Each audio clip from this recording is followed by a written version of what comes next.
এইমাত্র পাওয়া খবর, এম ইলিয়াস আলী উদ্ধারে দেশে খুশির উল্লাস। ডাইরেক্ট সেনাপ্রধানের মুখোশ কিভাবে খুলে দিলেন তিনি, জানতে পুরো ভিডিওটি দেখুন। আসসালামু আলাইকুম দর্শক শ্রোতা, আজকের ভিডিওটি দেখলে আপনারা সত্যি অবাক হয়ে যাবেন। সবগুলো বিষয় আজকে আপনাদেরকে প্রমাণ সহকারে দেখাবো, তাই এই ভিডিওটি আপনাদের জন্য অত্যন্ত গুরুত্বপূর্ণ। তো কথা আর বাড়াবো না, ভিডিওতে চলে যাব। তার আগে আপনাদের কাছে আমার ছোট্ট একটি রিকোয়েস্ট, আপনি যদি আমার চ্যানেলে নতুন দর্শক হয়ে থাকেন তাহলে অবশ্যই চ্যানেলটি সাবস্ক্রাইব করে পাশে থাকা বেল আইকনটি বাজিয়ে দিতে ভুলবেন না। আর যারা অলরেডি আমার চ্যানেলটি সাবস্ক্রাইব করেছেন তাদেরকে জানাই অসংখ্য ধন্যবাদ। তো দর্শক শ্রোতা, চলুন ভিডিওটি শুরু করা যাক। আজকে আপনাদেরকে পর্যায়ক্রমে দুটি ভিডিও ফুটেজ দেখাবো। চলুন শুরুতে একটি ভিডিও ফুটেজ দেখে আসি। এখান থেকে মানুষকে আটকিয়ে রেখে নির্যাতন করে নিপীড়ন করে একটা সময়ে এখান থেকে ছেড়ে দেওয়া হতো। কাউকে কাউকে নিয়ে রাতের অন্ধকারে গুলি করে মারা হতো, কাউকে কাউকে মেডিসিন প্রয়োগ করে পরবর্তীতে আপনার পলিথিনের ব্যাগ মুখাবয়ব ঢেকে দম বন্ধ করে হত্যা করা হতো। এমন কিছু শক্তি এই ঘটনাগুলোর সাথে যুক্ত ছিল। যদি আজকে আমরা বলি তাহলে এখানে র্যাপিড অ্যাকশন ব্যাটালিয়ন র্যাবের সংশ্লিষ্টতা আছে, এবং যেখানে সেনাবাহিনীর অনেক কর্মকর্তা কর্মরত ছিলেন বা আছেন। তো প্রায় 15 বছরই তো মানুষ বিভিন্নভাবে নির্যাতনের শিকার হয়েছে। কোড আন কোড ক্রস ফায়ারের নামে মানুষ হত্যাকাণ্ড প্রত্যক্ষ করেছে। তারপরে হেফাজতে, আইন শৃঙ্খলা রক্ষাকারী বাহিনীর হেফাজতে নির্যাতনের বিষয়গুলি মানুষ দেখেছে। তারপরে রাস্তা, বাড়ি, অফিস, বিভিন্ন জায়গা থেকে, রাজনৈতিক দলের কার্যালয়, এইসব জায়গা থেকে মানুষকে উঠিয়ে নেওয়ার পর তাদের কারো কারো ডেড বডি আমরা পেয়েছি, কারো কারো সন্ধান এখনো আমরা পাইনি। কিছু মানুষ ফিরে এসছে, তারা মুখ ফুটে কিছু বলতে চাননি। এখনো যে তারা বলছেন সেটির মনে করার কোনো কারণ নেই। এখনো মানুষের ভিতর এক ধরনের অনাস্থা আছে, অবিশ্বাস আছে, সন্দেহ আছে যে এই মুহূর্তে আমি খোলামেলা কথা বললাম, সে যে 3 বছর, 4 বছর, 5 বছর বা তার অধিক সময় বা কম বেশি সময় যে এই যে গোপন সেলগুলোতে ছিল, গোপন বন্দিশালায় যে ছিল, সেই সময়ের যে তার অভিজ্ঞতা, সেই অভিজ্ঞতা তাকে এখন পর্যন্ত সাহস সঞ্চয় করতে দিচ্ছে না। সেই অভিজ্ঞতা বরং তাকে বারবার স্মরণ করিয়ে দিচ্ছে যে প্রেক্ষাপটের কোনো কারণে যদি পরিবর্তন হয়, স্বৈরাচার যদি কোনোভাবে তাকে ক্ষতি করে, এই ভয়টি কিন্তু তার আছে। আর এখানে মনে রাখতে হবে এমন কিছু শক্তি এই ঘটনাগুলোর সাথে যুক্ত ছিল। যদি আজকে আমরা বলি তাহলে এখানে র্যাপিড অ্যাকশন ব্যাটালিয়ন র্যাবের সংশ্লিষ্টতা আছে, এবং যেখানে সেনাবাহিনীর অনেক কর্মকর্তা কর্মরত ছিলেন বা আছেন। ডিজিএফআই, যেটা আসলে সেনাবাহিনীরই একটি সংস্থা। তারপরে আপনি আসেন ডিবি, সিসিটিসি অথবা ডিবি বা এনএসআই। এরা তো প্রচন্ড ক্ষমতাধর ছিল এই সংস্থাগুলো গত পতিত স্বৈরাচারের আমলে। আমরা এর আগে বিভিন্ন ভিকটিম যারা ফিরে এসছেন তাদের কারো কারো কাছ থেকে অতি গোপনীয়তার নিশ্চয়তা দিয়ে কথা বলতে পেরেছিলাম, এবং তখন যে বিভৎস কাহিনীগুলি এসছে তখন আমরা এই জিনিসগুলোকে আসলে ঠিক এইভাবে বিশ্বাসও করতে পারিনি। কিন্তু বাস্তবতা হচ্ছে আমরা যখন কাজ করতে যাচ্ছি তখন যে অবস্থাটা আমরা প্রত্যক্ষ করছি, ধরুন 4 থেকে 4.5 ফিট লম্বা বা 5 ফিট, পাশে হচ্ছে 36 ইঞ্চি বা তার চেয়ে একটু বেশি, 2-1 ইঞ্চি বেশি, এবং তার একটা সাইডে আপনার একটা ড্রেনেজ ব্যবস্থা যেখানে পায়খানা প্রস্রাব করতে পারে, আর অন্য অংশে সে ঘুমাইতে পারে। তো দেখা যাচ্ছে যে তার বিশ্রাম স্থল যদি আমরা পয়েন্ট নিষ্কাশন ব্যবস্থার বাইরে চিন্তা করি তাহলে 3.5 থেকে সর্বোচ্চ 4.5 ফিট সে ব্যবহার করতে পারে। এখন তাও স্যাঁতস্যাঁতে জায়গা এবং দুর্গন্ধময়, পোকামাকড় দিয়ে ভরা এরকম একটি জায়গা। এবং সেই জায়গাগুলিতে আমরা যেটা দেখেছি যে এতটা নিষ্ঠুরতা সেখানে বিদ্যমান ছিল, বহাল ছিল, যে একটি মানুষ ওখানকার দিন এবং রাতের পার্থক্যটা খুঁজে পেত না। কারণ ওখানে আমরা যখন প্রবেশ করেছি তখন আমাদেরকে টর্চ লাইট ব্যবহার করতে হয়েছে, এবং তাও আমরা অন্ধকার কাটিয়ে পরিষ্কার ছবি তুলতে পারিনি। ওখানে যে মানুষটি দিনের পর দিন, মাসের পর মাস, বছরের পর বছর ছিল, একবার ভাবুন যে এই মানুষগুলো কি অবস্থায় ছিল। তারপরে ওখানে দিন রাত্রের পার্থক্য ছিল না। এই দিন রাত্রের পার্থক্য বন্দীরা কিভাবে করতো সেটা হচ্ছে সকালবেলার যে নাস্তা, রুটি অথবা খিচুড়ি দেখলে মনে করতো একটা দিন আমি অতিক্রম করেছি। তখন সে হয় নখ দিয়ে আঁচড় দিত ওয়ালে, একটা আঁচড় দিয়ে সংখ্যা মানে মনে রাখতে চাইতো, একটা আঁচড় মানে একদিন। আর কখনো কখনো ইটের কণা যদি পেত সেটা দিয়ে দাগ দিত, কখনো কখনো যে থালা বাটিতে খাবার দেওয়া হতো সেটা দিয়ে দাগ দিত। এইভাবে দাগ আছে। তারপরে কোথাও কোথাও মানুষ মৃত্যু যন্ত্রণা ভোগ করতে, যে মৃত্যুর মুখোমুখি দাঁড়িয়ে যে ধরনের আবেগ উচ্ছ্বাস থাকে, সেই রকম যে কষ্ট থাকে, বেদনা থাকে, আকুতি থাকে বা মেসেজ দিতে চায়, সেরকম কিছু নিদর্শন আমরা পেয়েছি। যেমন একটা মানুষ লিখেছে আই লাভ মাই ফ্যামিলি, একটা মানুষ লিখেছে আমি আমার দেশকে ভালোবাসি, আবার একটা মানুষ লিখেছে কোন সূরা, আবার একটা মানুষ লিখেছে জালেমের পতন অনিবার্য, আমাদের জয় সুনিশ্চিত। আবার কোথাও লেখা আছে সূরা, তারপর কোথাও লেখা আছে আল্লাহর কাছে আকুতি জানাচ্ছে, আল্লাহ জালেমের হাত থেকে আমাদের রক্ষা করো। এরকম নানান কিছু আমরা এই ওয়ালে অস্পষ্ট হলেও আমরা উদ্ধার করতে পেরেছি। কোথাও কোথাও দু একটি নাম পেয়েছি, কোথাও কোথাও মোবাইল নাম্বার অস্পষ্ট ভাবে পেয়েছি। আমরা চেষ্টা করছি ওই অস্পষ্ট জায়গা থেকে কিভাবে প্রকৃত নাম্বারটা বের করা যায়। এবং সেইখানে যারা ছিল, বন্দির যে বর্ণনা আমরা পেয়েছি, যারা ফিরে এসছে, তাদের সাথে এই জায়গার যখন মিল হয়েছে, তখন যে বর্ণনা আমরা পাচ্ছি, তাদেরকে প্রায় প্রতিদিন অথবা দুই একদিন বিরতি দিয়ে দিয়ে ইন্টারোগেশনের নামে পাশের রুমে নেওয়া হতো, যেটা একটা হল, মানে ছোট্ট একটা হল, ছোট মানে ধরেন 10 ফিট বাই 12 ফিট। সেখানে নির্যাতনের ব্যবস্থা ছিল।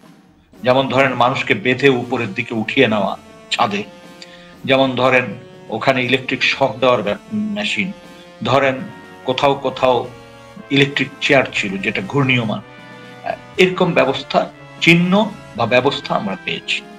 তারপরে ধরুন ওখানে যারা এই ধরনের নির্যাতন নিপীড়নের সাথে যুক্ত ছিল অথবা যারা প্রত্যক্ষদর্শী হয়েছে, তাদের যে বর্ণনা আমরা পেয়েছি তাদের কাছ থেকে, সেটা আরো ভয়াবহ। এখান থেকে মানুষকে আটকিয়ে রেখে নির্যাতন করে নিপীড়ন করে একটা সময়ে এখান থেকে ছেড়ে দেওয়া হতো। কাউকে কাউকে নিয়ে রাতের অন্ধকারে গুলি করে মারা হতো, কাউকে কাউকে মেডিসিন প্রয়োগ করে পরবর্তীতে আপনার পলিথিনের ব্যাগ মুখাবয়ব ঢেকে দম বন্ধ করে হত্যা করা হতো। এবং তারপরে এই লাশগুলি বুড়িগঙ্গা অথবা অন্য কোনো নদীতে নিয়ে ফেলে দেওয়া হতো। বিশেষ করে বুড়িগঙ্গার পোস্তগোলা যে ঢাল, এখানে সুন্দরবন থেকে ডাকাতদের কাছ থেকে উদ্ধার করা একটা নৌকা র্যাপিড অ্যাকশন ব্যাটালিয়ন র্যাব নিয়ে আসে। এই নৌকায় আপনার অনেককে এই নৌকায় করে মাঝ নদী অর্থাৎ প্রায় মুন্সিগঞ্জের কাছাকাছি যে মোহনায় যে লাশ ফেলে দিত, ফেলে দেওয়ার আগে আপনার সিমেন্টের বস্তা লাশের সাথে বেঁধে নদীতে নিক্ষেপ করা হতো যাতে এই লাশ ভেসে না ওঠে। এবং এই জিনিসগুলি কোনো কোনো জেলে বা কোনো কোনো লোক প্রত্যক্ষ করেছে, এবং তখন র্যাবের একটা বা দুইটা আপনার স্পিড বোট ওই নৌকাটিকে ঘিরে সার্কেল করে টহল দিত। এবং এই কাজগুলির সাথে যাদেরকে যুক্ত করত, এদের অধিকাংশ মোটামুটি যেটা জানা যাচ্ছে যে অফিসার লেভেলের, এবং যাদেরকে দিয়ে ওই এলাকার নিরাপত্তা কর্ডন করত বা লাশ বাঁধা, লাশ উঠানো, এই কাজগুলি করত, তারা একটু নন কমিশন অথবা সৈনিক ছিল। এবং এদের দিয়ে যখন এই কাজগুলি করত, তারপরে কিন্তু এদেরকে বুঝতে দিত না যে কার লাশ নদীতে নিক্ষেপ করা হচ্ছে, কারণ যে গ্রুপটি এদেরকে উঠিয়েছে আর যে গ্রুপটি এই লাশ ফেলে দিচ্ছে, এর আগে মধ্যবর্তী 1 বা 2 হাত পরিবর্তন হয়েছে। অর্থাৎ এক গ্রুপের থেকে আরেক গ্রুপের থেকে, অর্থাৎ যে গ্রুপ তুললো, ইন্টারোগেশন করলো অন্য গ্রুপ, হত্যা করলো আরেক গ্রুপ, এরকম আমরা আলামত পাচ্ছি বা এরকম বর্ণনা পাচ্ছি। এরপরে কিছু কিছু লাশ আছে যেটা আপনার টাঙ্গাইল, গাজীপুর টাঙ্গাইলের এইদিকে যে ট্রেন লাইন, তারপরে পুবাইলের দিকে যে ট্রেন লাইন, এই সব টঙ্গীর থেকে পুবাইলের যে ট্রেন লাইন, এই সব জায়গায় ওরা হিসাব রাখতো কোন সময় ট্রেন আসবে। ওদের কাছে তো এটা খুব মামুলি ব্যাপার, ট্রেন টাইম জানা। ওরা ওই ট্রেন আসা যাওয়ার সময় দেখা যেত ডেড বডি, মানে জীবিত ব্যক্তি না, ডেড বডি। 2-1টি ক্ষেত্রে জীবিত ব্যক্তিকেও ট্রেনের সামনে ধাক্কা মেরে ফেলা হয়েছে, অধিকাংশ ক্ষেত্রে ডেড বডি, ওরা বলে প্যাকেট। এই প্যাকেটগুলি নিয়ে, মৃতদেহকে ওরা প্যাকেট বলে, এই প্যাকেটগুলিকে নিয়ে রেল লাইনের উপর রাখতো, পরে রেলগাড়ি চলে যাওয়ার পর একটা বিভৎস অবস্থা হতো, চেহারা সাধারণত উদ্ধার করা যেত না সাধারণভাবে, হয়তো ডিএনএ টেস্ট বা অন্যান্য বিষয় দিয়ে করা যাবে, কিন্তু তাৎক্ষণিকভাবে তার চেহারা বোঝার কোনো উপায় থাকতো না। এই কাজগুলি করত এবং এই সম্পূর্ণ কাজটা করতো গভীর রাতে, এবং কোনো কোনো ক্ষেত্রে দেখা গেছে যে জীবিত মানুষকে মাইক্রোবাসে নিয়ে যে দুই সাইডে ব্লক করে ফেলতো আপনার সেতু, অর্থাৎ ব্রিজের দুই প্রান্তে ব্লক করে মাঝখানে ওই মাইক্রোবাসটা নিয়ে যে ওখান থেকে জীবন্ত বন্দীকে নামাতো, যেটাকে টার্গেট বলে ওরা, জীবন্ত থাকা অবস্থায় টার্গেট, মেরে ফেললে হয় প্যাকেট, ওই ওদেরকে দাঁড়া করিয়ে গুলি করে হত্যা করতো। এবং এখানে অনেক অফিসারকে টার্গেট প্র্যাকটিস করতে দেওয়া হতো, মানে নতুন অফিসার আসলে ঊর্ধ্বতন কেউ তাদেরকে সুযোগ করে দিত বা তাদের সাহসের পরীক্ষা নিত, যে টার্গেট নিয়ে যাওয়া হতো, তারপর বলা হতো গুলি করো, গুলি করে নদীতে ফেলে দাও। এই যে বিভৎস বিবরণ, এর প্রতিটি ক্ষেত্রে যাদের সাথে কথা বললে এই বিবরণকে নিশ্চিত করা যায়, আমরা সেই সমস্ত লোকদের সাথে কথা বলছি। আমি এর চেয়ে বেশি এই মুহূর্তে বলতে চাচ্ছি না। এবং এই যে ঘটনাগুলি যখন ঘটেছে, এর ভিতর আপনারা জানেন বেশ কয়েকটি গুরুত্বপূর্ণ ঘটনা আছে, যেমন ধরেন পার্লামেন্ট মেম্বার সাবেক, ধরেন প্রতিমন্ত্রী, এদের যে গুমের ঘটনা, সব ঘটনাতে আমরা একটা জিনিস লক্ষ্য করেছি, সেটি হচ্ছে ডিজিএফআই হোক আর র্যাব হোক, আমাদের একটা জিনিস খেয়াল রাখতে হবে যে আমাদের গোয়েন্দা সংস্থাগুলির প্রধানদের অ্যাক্সেস ছিল প্রাইম মিনিস্টার পর্যন্ত সরাসরি, এবং বিশেষ করে র্যাপিড অ্যাকশন ব্যাটালিয়ন র্যাব এর এডিজি যিনি থাকতেন এবং এর ডিরেক্টর ইন্টেলিজেন্স যিনি থাকতেন, তার অবাধ যোগাযোগ ছিল আপনার সামরিক উপদেষ্টা তারেক সিদ্দিকী এবং প্রধানমন্ত্রী, এবং অনেক ক্ষেত্রেই তারা সরাসরি প্রধানমন্ত্রীর অথবা তারেক সিদ্দিকীর মাধ্যমে প্রধানমন্ত্রীর নির্দেশনা পেতেন এবং সেইভাবে তারা সেটা বাস্তবায়ন করতেন। সেটা ইসলামী ব্যাংকের ক্ষেত্রে যেমন হয়েছে, প্রধান বিচারপতির ক্ষেত্রে যেমন হয়েছে, তেমনি এই গুমের এবং হত্যার ক্ষেত্রেও আমরা মোটামুটি জানতে পেরেছি। এখন প্রশ্ন হচ্ছে, শুধু কি এই হত্যাকাণ্ড সংগঠিত করে ঘটনা সমাপ্ত করত? শুধুমাত্র হত্যা করেই সমাপ্ত করত না। যেমন বিএনপির রফিক গুলিস্তান এলাকার নেতা ছিল, সংগঠক ছিল, চৌধুরী আলমের খুব ঘনিষ্ঠ কর্মী ছিল, তাকে যখন ঝিনাইদহ থেকে উঠিয়ে নিয়ে হত্যা করা হয় এবং তার ডেড বডি যখন পেঁয়াজ খেতে রেখে যায় এবং সেখানে পুলিশের হ্যান্ডকাপ পাওয়া যায়, এবং পরবর্তীতে আমরা ওইটা অনুসন্ধান করে দেখলাম যে র্যাপিড অ্যাকশন ব্যাটালিয়ন র্যাবের একটা সংশ্লিষ্টতার সম্ভাবনা আছে, এবং এইটা নিয়ে যখন মানুষ কথাবার্তা বলছিল সেই শুরুর দিকে, তখন দেখা গেছে যে র্যাপিড অ্যাকশন ব্যাটালিয়ন র্যাব এমন একটা ঘৃণার্ত বার্তা সমাজে দিয়েছে যে তার শাশুড়ি এই হত্যাকাণ্ডের সাথে জড়িত এবং এটার সাথে এক ধরনের সেক্সুয়াল অভিযোগ ইত্যাদি ইত্যাদি। অর্থাৎ মানুষের বিরুদ্ধে এমনভাবে ঘৃণা ছড়িয়ে দেবে যাতে কোনো মানুষ আর ওই ভিকটিমের পক্ষে দাঁড়াতে না পারে। এটা জঘন্য বর্বর কিছু ঘটনা আছে, ভবিষ্যতে হয়তো এই জিনিসগুলো আমরা সামনে নিয়ে আসতে পারবো। আশা করছি আপনারা পুরো ভিডিওটি মনোযোগ সহকারে দেখেছেন এবং এখানে কি বলা হয়েছে তাও বুঝতে পেরেছেন। এই বিষয় নিয়ে যদি আপনাদের কোনো মতামত থাকে তাহলে অবশ্যই কমেন্ট করে জানাতে পারেন। এখন চলুন আমরা আরো একটি ভিডিও দেখে আসি। র্যাবে ডেপুটেশনে থাকা সামরিক কর্মকর্তাদের বিরুদ্ধেই বরাবর এ ধরনের অভিযোগ উঠেছে। তাহলে অন্তর্বর্তীকালীন সরকার গত 7-8 মাসে সেনাবাহিনীর তরফে এসব তদন্ত করিয়ে কেন প্রকৃত ঘটনা উদ্ঘাটন করে আনছে না? বাংলাদেশের সবচেয়ে আলোচিত গুমের ঘটনাগুলোর একটি, অভিযোগগুলোর একটি এম ইলিয়াস আলী গুমের ঘটনা, সেটি এখনো রহস্যাবৃতই রয়ে গেছে। 13 বছর পার হয়েছে গতকাল এই ঘটনার। 2012 সালের 17 এপ্রিল বনানীতে বাড়ি ফেরার পথে, শাহবাগের হোটেল ইন্টারকন্টিনেন্টাল থেকে বাড়ি ফেরার পথে এম ইলিয়াস আলী এবং তার গাড়ি চালক আনসার আলীকে সাদা পোশাকধারীরা দুটো মাইক্রোবাসে তুলে নিয়ে চলে যান এই অভিযোগের পর 13 বছর পেরিয়ে গেছে, এখন পর্যন্ত জানা যায়নি এম ইলিয়াস আলী কোথায় আছেন কিংবা কোথায় আছেন তার গাড়ি চালক আনসার আলী। বিএনপির সাংগঠনিক সম্পাদক এবং সিলেটের জনপ্রিয় নেতা এম ইলিয়াস আলী সে সময় গুম হওয়ার পর বিএনপি টানা 5 দিন হরতাল পালন করে। সে সময় তার স্ত্রী তাহসিনা রুশদীর তিনি প্রধানমন্ত্রী শেখ হাসিনার সঙ্গে দেখা করেন। প্রধানমন্ত্রী শেখ হাসিনা তখন তাকে বলেছিলেন যে তিনি সব রকম ব্যবস্থা করবেন, কিন্তু এর পরেও এম ইলিয়াস আলীকে খুঁজে পাওয়া যায়নি। 13 বছর পর এবং শেখ হাসিনা সরকারের পতনের পর যেই সরকারের আমলে ইলিয়াস আলী গুম হয়েছেন এবং ইলিয়াস আলীর স্ত্রী সহ বিএনপি নেতৃবৃন্দ বরাবর যেই সরকারকে দায়ী করে এসেছে ইলিয়াস আলী গুমের জন্যে, সেই সরকার পতনের 7-8 মাস পেরিয়ে গেলেও ইলিয়াস আলী বেঁচে আছেন কিনা, কোথায় আছেন, কারা তাকে গুম করেছিল, এই কোনো রহস্য ভেদ না হওয়ায় প্রশ্ন তুলেছেন ইলিয়াস আলীর স্ত্রী। গতকাল ইলিয়াস আলীর নিখোঁজ হওয়ার 13 বছরের দিনে এক অনুষ্ঠান আয়োজন করে ইলিয়াস আলী গুম প্রতিরোধ কমিটি এবং সেখানে তাহসিনা রুশদীর বলেন যে ইলিয়াস আলীর স্পষ্ট অবস্থান জানানো সরকারের দায়িত্ব।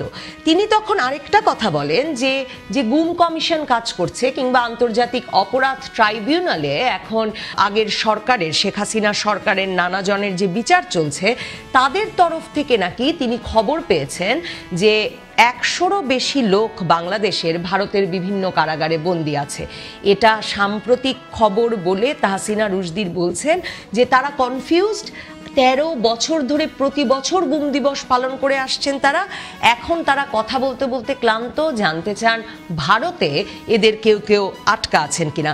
আপনারা জানেন যে বিএনপির স্থায়ী কমিটির এখন অত্যন্ত সক্রিয় যে সদস্য সালাউদ্দিন আহমেদ, তিনি কিন্তু প্রায় 9 বছর ভারতে থেকে এই আগস্ট মাসে শেখ হাসিনা সরকারের পতনের পর দেশে ফিরলেন। 2015 সালে তাকে হঠাৎ করে তিনি উত্তরা থেকে নিখোঁজ হয়ে যান এবং তার প্রায় 62 দিন পর তাকে ভারতের পুলিশ শিলং রাজ্যে ঘোরাফেরা করতে দেখে এবং তাকে আটক করে এবং তারপর তাকে অবৈধ অনুপ্রবেশের মামলা লড়তে হয়েছে সেখানে এবং সেসব লড়াই শেষে 9 বছর পর তিনি দেশে ফিরেছেন শেখ হাসিনা সরকারের পতনের পর। এছাড়াও বিএনপির অনেক নেতাদের নিখোঁজ হওয়া অনেক নেতাদের নানা সময়ে সিঙ্গাপুর, মালয়েশিয়ায় খোঁজ পাওয়া গেছে, এমন সব খবরও জানা যায় বিভিন্ন সূত্রে। ইলিয়াস আলী কোথায় গেলেন, ইলিয়াস আলীকে সাদা পোশাকে কারা গ্রেফতার করলো, এই নিয়ে নানা রকম তত্ত্ব আছে।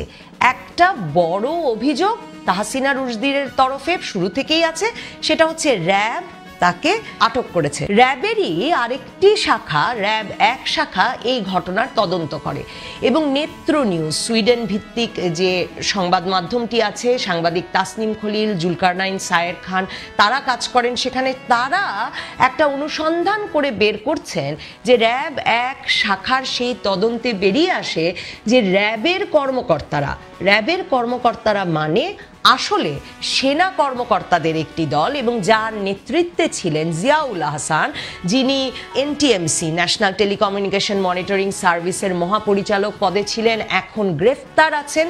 সেই ব্যক্তির নেতৃত্বে সেনা কর্মকর্তারা ইলিয়াস আলীর গুম কাণ্ডটি পরিচালনা করে এবং নেত্র নিউজ তাদের ওই তদন্তে বলে যে যাদেরকে গুম করা হতো তাদের ক্ষেত্রে মূলত 3টা দায়িত্ব পালন করা হতো। 1 গুম, দ্বিতীয়ত হত্যা এবং তৃতীয়ত সেই লাশ কিভাবে ডিসপোজ করা হবে বা সেই লাশ কিভাবে সরিয়ে ফেলা হবে। তো এটা এক ভয়াবহ অভিযোগ এবং এই অভিযোগটা দীর্ঘ সময় ধরে র্যাব বাহিনীর বিরুদ্ধে চলমান আছে। যুক্তরাষ্ট্রভিত্তিক হিউম্যান রাইটস ওয়াচ বারবার এই অভিযোগ তুলেছে, র্যাব বরাবর অস্বীকার করেছে। কিন্তু আমাদের মনে রাখতে হবে যে আমরা মুখে বলছি বটে র্যাব, কিন্তু আসলে র্যাবে ডেপুটেশনে থাকা সামরিক কর্মকর্তাদের বিরুদ্ধেই বরাবর এ ধরনের অভিযোগ উঠেছে। তাহলে অন্তর্বর্তীকালীন সরকার গত 7-8 মাসে সেনাবাহিনীর তরফে এসব তদন্ত করিয়ে কেন প্রকৃত ঘটনা উদ্ঘাটন করে আনছে না? আমরা জানি 6ই আগস্ট, 5ই আগস্ট শেখ হাসিনার পতনের পরের দিনই মায়ের ডাক যে সংগঠনটি আছে, গুম হওয়া ব্যক্তিদের পরিবারের সদস্যদের দ্বারা তৈরি, বিএনপি নেতা সাজিদুল ইসলাম সুমনের বোন যেটির নেতৃত্ব দেন, সেই মায়ের ডাক জাতিসংঘ কর্মকর্তা গোয়েন লুইস মানবাধিকার কমিশনের এবং আরও বিশিষ্ট ব্যক্তিদের নিয়ে কিন্তু গিয়ে দাঁড়ায় ডিজিএফআই অফিসের সামনে, কারণ তাদের অভিযোগ যে ডিজিএফআই জানে কোথায় আছে বাংলাদেশে গুম হয়ে যাওয়া এই সব ব্যক্তিরা। কিন্তু আমরা কি দেখলাম? আমরা দেখলাম আগস্টে 5ই আগস্ট শেখ হাসিনা পতনের পরপরই শুধুমাত্র জামায়াতের 2 নেতা গোলাম আজম এবং মীর কাশেম আলীর 2 ছেলে বেরিয়ে আসা ছাড়া আসলে আর কোনো ব্যক্তির তেমনভাবে খোঁজ মিলল না। মাইকেল চাকমার খোঁজ মিলেছে, এরকম 2-1 জন ছাড়া আসলে এই লম্বা তালিকায়, জাতিসংঘের তালিকাতেই 76 জনের নাম আছে গুম হওয়া বাংলাদেশে গত 15 বছরে। তাহলে এই ব্যক্তিরা কোথায় গেলেন সেই নামগুলো কিন্তু বেরিয়ে এলো না। এই যে সালাউদ্দিন আহমেদ, তিনি কিভাবে আসলে উত্তরা থেকে উধাও হয়ে গিয়ে শিলংয়ের রাস্তায় ঘোরাঘুরি করছিলেন, বিএনপির স্থায়ী কমিটির সদস্য সালাউদ্দিন আহমেদের মুখে এই বয়ানটি যদি আমরা জানতে পারতাম, এই ভাষ্যটি যদি আমরা জানতে পারতাম, তাহলে কি আমরা আসলে জানতে পারতাম যে কিভাবে আসলে ব্যক্তিদের গুম করে সীমান্ত পাচার করে অন্য দেশে পাঠিয়ে দেওয়া হচ্ছিল। অন্যদিকে দেখুন, একদিকে যেমন সেনাবাহিনীর ভিতরে কি ঘটছিল, সেনা কর্মকর্তাদের একদল ব্যক্তিদের গুম করে লাশও উধাও করে ফেলার এই ভয়াবহ কর্মসূচিতে নিয়মিতভাবে জড়িত হয়ে পড়েছিলেন কিনা, এর মধ্যে যারা জড়িত ছিল তাদের বিষয়ে সেনাবাহিনী কি করবে, এবং আমরা যে 2-1 জন কিংবা 8-10 জন সেনা কর্মকর্তার নাম হয়তো বিভিন্ন সূত্রে বিভিন্ন মানবাধিকার রিপোর্টের প্রতিবেদনে, তদন্ত প্রতিবেদনে বেরিয়ে আসতে দেখেছি, তাদের বাইরে কারা কারা জড়িত ছিল, সেসবের ক্ষেত্রে সেনাবাহিনী তাদের বিরুদ্ধে কি ব্যবস্থা নিচ্ছে, এই সেনা কর্মকর্তাদের সবাইকে অন্তর্বর্তীকালীন সরকার বিচারের মুখোমুখি করেছে কিনা, এর কোনো উত্তর এখন পর্যন্ত আমরা জানতে পারিনি। সেনাবাহিনীর ভেতরে যে আয়নাঘরগুলো পরিচালিত হচ্ছিল, সেখানে আসলে কতজনকে এই গত 15 বছরে আটক করে রাখা হয়েছিল। ডিজিএফআই এর সদর দফতরের বাইরে গিয়ে যে জাতিসংঘ কর্মকর্তা সহ গুম হওয়া পরিবারের সদস্যরা দাঁড়ালেন, সামরিক গোয়েন্দা সংস্থার কাছে কাদের তালিকা আছে, তারা কতজনকে তুলে এনেছিল, এই কোনো প্রশ্নের উত্তর এখন পর্যন্ত 7-8 মাসেও অন্তর্বর্তীকালীন সরকার আমাদেরকে দেয়নি বা দেওয়ার প্রয়োজন বোধ করেনি, বা দিতে তারা সামরিক বাহিনী, সেনাবাহিনীর ওপর কোনো চাপ সৃষ্টি করছে কিংবা এ ধরনের কোনো তদন্ত পরিচালিত হচ্ছে, এ খবরও আমরা জানতে পারিনি। অন্যদিকে দেখুন, বিএনপি নেতা মির্জা আব্বাস, তিনি 2021 সালে এক বিস্ফোরক মন্তব্য করে বসলেন এই ইলিয়াস আলী গুম হওয়া প্রসঙ্গে। তিনি বলে বসলেন যে ইলিয়াস আলীকে আওয়ামী লীগ গুম করেনি, ইলিয়াস আলীকে গুম করেছে বিএনপি নেতারাই। তিনি সে সময় কোভিড চলছিল, কাজে এই নিয়ে এক ভার্চুয়াল অনুষ্ঠান হচ্ছিল ইলিয়াস আলীর নিখোঁজ হওয়ার দিনে। সে সময় মির্জা আব্বাস সেই ভার্চুয়াল আলোচনা সভায় বলে বসলেন যে গুমের পেছনে দলের ভেতরে কয়েকজন নেতা দায়ী, এবং দলের এই বিশেষ অতিথির বক্তব্যে তখন তিনি কারো নাম না উল্লেখ করে বললেন, দলের ভেতরে লুকিয়ে থাকা এই ব্যক্তিদের অনেকেই চেনেন। ইলিয়াস গুম হওয়ার আগের রাতে দলীয় অফিসে কোনো এক ব্যক্তির সঙ্গে তার বাগবিতণ্ডা হয় মারাত্মক রকমের। ইলিয়াস খুব গালিগালাজ করেছিলেন তাকে। সেই যে পেছন থেকে দংশন করা সাপগুলো এই দলে এখনো রয়ে গেছে, এই সময়ে তিনি বিএনপির মহাসচিব মির্জা ফখরুলকে উদ্দেশ্য করে এটাও বলেন যে যদি এদের দল থেকে বিতাড়িত না করেন তাহলে কোনো পরিস্থিতিতেই দল আর সামনে এগোতে পারবে না। শুধু তাই নয়, মির্জা আব্বাস সে সময় আরও বলেন সেই আলোচনা সভায় যে ওই দিন গুমের দিন, ইলিয়াস আলীর গুমের দিন রাত 1:30 থেকে 1:45টায় সেই খবর মির্জা আব্বাস পেয়েছিলেন, এবং গুমের সংবাদ পাওয়ার পর পরিচিত যারা ছিলেন তাদের সঙ্গে যোগাযোগ করা হলে তারা বলেছিলেন ইলিয়াস আলীকে চট্টগ্রাম নিয়ে যাওয়া হয়েছে। সবচেয়ে ইন্টারেস্টিং, মির্জা আব্বাস বলছেন যে পুলিশ কর্মকর্তাদের সামনে তাকে নেওয়া হলো, সেই পুলিশ কর্মকর্তাদেরও আজ পর্যন্ত পাওয়া যায়নি। এই খবর আপনারা কেউ জানেন না। পুলিশের গাড়িতে যে কজন কর্মকর্তা ছিলেন তাদের আজও পাওয়া যায়নি, যেমন ইলিয়াস আলীর চালককেও পাওয়া যায়নি। তাহলে এই কাজটা করলো কে? তার মানে কি সাদা পোশাকধারী পুলিশেরা এসে নিয়ে গিয়েছিল এম ইলিয়াস আলীকে, এবং সেই খবর জানেন মির্জা আব্বাস, এবং সেই পুলিশদেরও গুম করে ফেলা হয়েছে, সেই কথা বলছেন তিনি। এবং তিনি কি তাহলে বলছেন যে আগের রাতে দলের ভেতরে দলীয় কার্যালয়ে যে বচসা হয়েছিল তারই জেরে ইলিয়াস আলীকে গুম করানোর পেছনে বিএনপি নেতারাই ছিলেন?